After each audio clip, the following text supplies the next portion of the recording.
It's time for the last word. On the same day as a think tank of economists found most Canadians don't understand carbon pricing, the federal environment minister proved she doesn't understand taxpayers. Environment Minister Catherine McKenna says if Ontario's Doug Ford or Alberta's Jason Kenney win their respective elections and refuse to collect a carbon tax, as both seem likely to do, she will rebate the Forsaken revenue directly to taxpayers. Voters are supposed to hear that as a threat and tremble. In the real world, that will be seen as an election goodie and drive them to elect carbon pricing opponents.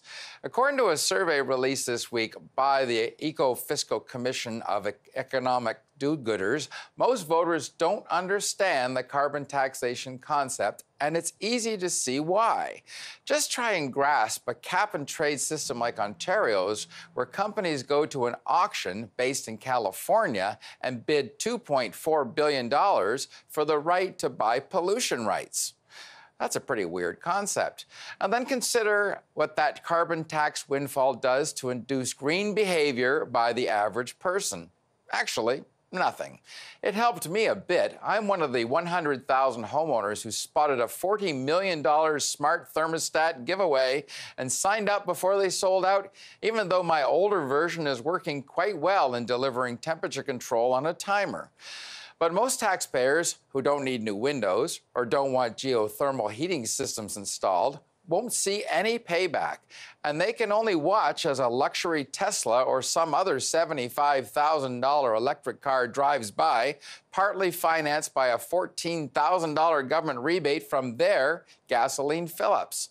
So if the choice is to cancel freebies of zero benefit to 99% of taxpayers in favor of a federal carbon rebate for everybody, well, say hello to Premiers Doug Ford and Jason Kenney.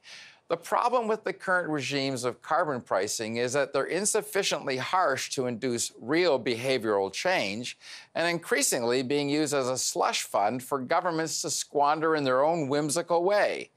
Poorly explained as a taxation stick and poorly distributed as an environmental carrot, carbon pricing is likely on the way out in two pivotal provinces where emission reductions are crucial to fighting very real climate change. But for the real culprit in this pending failure, one can only blame the overproduction of hot political air.